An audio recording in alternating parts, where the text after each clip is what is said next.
I'm in a wheelchair and I need work environments that are inclusive to my specific needs because this will prevent difficult and awkward situations. In turn, this will promote inclusivity, awareness, and belonging. Okay, now taking that POV statement, when we sit down and define what problem it is we're addressing, we decided that it was a lack of understanding and lack of awareness when it came from our side of things for those that are in wheelchairs. And some of the examples that we saw, the elevator's out, a bathroom says that it's handicapped accessible, there's a handicapped stall, but it's really inaccessible to get to. Or there might be classrooms with stairs leading to the room, but there's no other way to get into the classroom. So if someone's in a wheelchair, that becomes really difficult for them.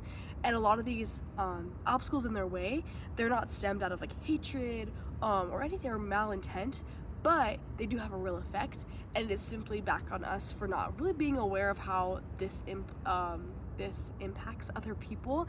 That is really downfall is. And so in a lot of our ideations, prototypes, empathy, etc., you'll see that our main focus is really defining this problem of this lack of awareness, and we really want to tackle how we can change that so that there's better systems in place, better layouts, and also better words that we use and the choices that we make and how we interact with people in wheelchairs can be better all around, and not something that we need to be scared of, but really can be talked about and raise that awareness of.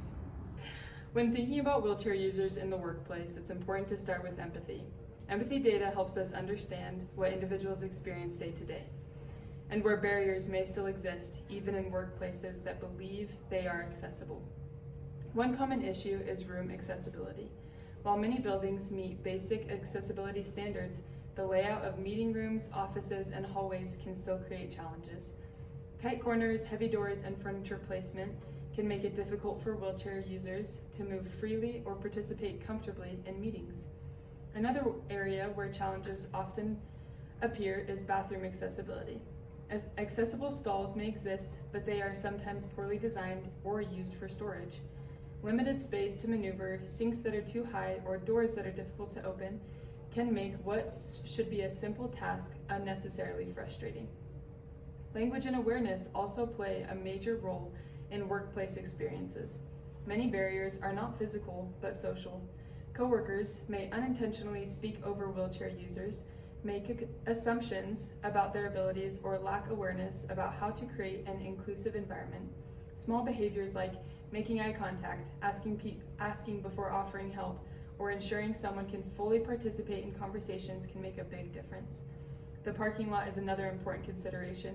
Accessible parking spaces may technically exist, but if they are far from entrances, poorly maintained, or blocked, it creates an additional obstacle before the workday even begins.